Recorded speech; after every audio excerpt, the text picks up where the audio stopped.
संक्षिप्त समय में रखने का प्रयास करूंगा और इस दौरान विशेषकर मेरा हाथ जोड़कर विनम्र निवेदन तमाम श्रोता, समुदाय के चिंतक, धरातल से जुड़कर कार्यकर्ताओं से रहेगा कि आप स्व अनुशासित कौम से आते हैं। हमारा समुदाय स्व अनुशासित समुदाय है। आपको जहां उचित स्थान मिले वहां पर आसन ग्रहण करके इस कार्यक्रम में चांद लगाने का प्रयास करें। इधर की भीड़ सामियाना थोड़ा खाली दिख रहा है, उस सामियाने में यथोचित स्थान ग्रहण करके इस कार्यक्रम की शोभा बढ़ाएं। आज हम डीटीएसए की जो बात कर रहे हैं, तो सबसे पहले मैं डीटीएसए का परिचय देना चाहूंगा। डीटीएसए डेजर्ट ट्राइबल स्पेशल एरिया, रेगिस्तान जनजाति विशेष क्षेत्र। ये मांग हम लोग टीएसपी नॉन टीएसपी की तर्ज पर कर रहे हैं। जिस प्रकार उदयपुर संभाग के अंदर वो अनुसूचित क्षेत्र होने की वजह से, वहां पर ट्राइबल कम्युनिटी के बाहुल्य होने की वजह से वहां के स्थानीय अभ्यर्थियों को सरकारी गैर सरकारी नौकरियों के अंदर तमाम प्रकार के राजनीतिक, आर्थिक और सामाजिक प्रतिनिधित्व मिलने के लिए वहां पर एक व्यवस्था की गई है, टीएसपी और नियम टीएसपी। ठीक उसी तर्ज पर हम लोग चाहते हैं अखंड जोधपुर, अभी 2 खंड हो गए हैं, पाली और जोधपुर। मैं अखंड जोधपुर संभाग की बात कर रहा हूं। अखंड जोधपुर संभाग के अंदर निवासरत कबीलाई आदिवासी समुदाय के लिए, जिसमें अगर 99% कहूं तो अतिशयोक्ति नहीं होगी कि 99% भील समुदाय है और 1% से भी कम अन्य समुदाय जिसमें मीना और धानका और गरासिया लोग हैं। इस समुदाय का सरकारी और गैर सरकारी नौकरियों में समुचित प्रतिनिधित्व कैसे हो, राजनीतिक क्षेत्र में प्रतिनिधित्व कैसे हो, आर्थिक और सामाजिक क्षेत्र में समुचित प्रतिनिधित्व कैसे हो, उस ओर बढ़ती हुई हमारी ये मांग रेगिस्तान जनजाति विशेष क्षेत्र। अब शब्द आता है विशेष क्षेत्र, स्पेशल एरिया। और आप लोगों को बता दूं, ये संविधान की 6वीं और 5वीं और 6वीं अनुसूची में विशेष क्षेत्र के बारे में विस्तृत वर्णन है। ज्यादा समय नहीं लूंगा। हमारे बीच में आसाम से नव कुमार जी सरन्या यहाँ विराजमान है और मैं खुद उस कार्यक्रम में आसाम में जाकर के जब हमने मंच साझा किया तो वहां देख के आए अनुसूचित क्षेत्र में क्या होता है। आप जाकर के देखोगे, पढ़ोगे तो समझ में आएगा।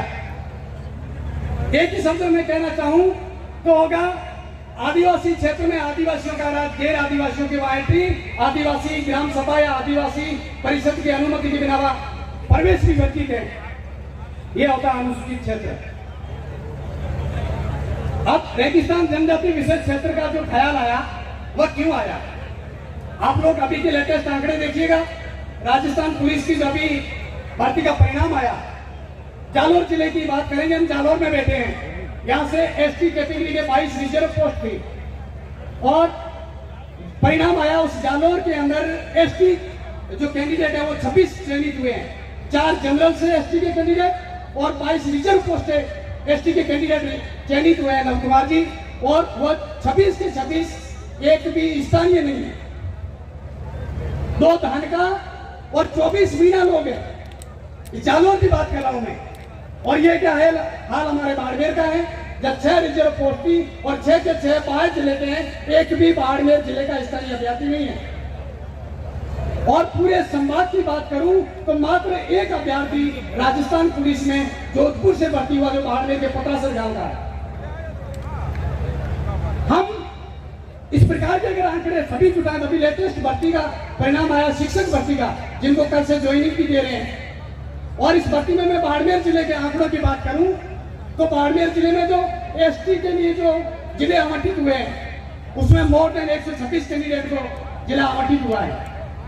और उसमें बाड़मेर जिले के स्थानीय 1 लेवल के मात्र 26 कैंडिडेट चयनित हुए हैं। More than 100 out of district हैं, बाह्य अभ्यर्थी हैं। ये आंकड़े हमारे को सोचने विचारने पर मजबूर किया। जब हमने इसके चिंतन मंथन किया तो इसका समाधान क्या हो सकता है, और उसका समाधान एक ही हो सकता है कि यहाँ जब भी भर्ती निकले तो स्थानीय अभ्यर्थियों के लिए विशेष कोटा हो, जैसे टीएसपी नॉन टीएसपी का आता है। जब भी सरकारी भर्ती आती है तो उसमें टीएसपी के लिए रिजर्व सीटें आती हैं। ठीक उसी तर्ज पर सरकारी भर्तियों में डीटीएसए नॉन डीटीएसए का कॉलम निकले।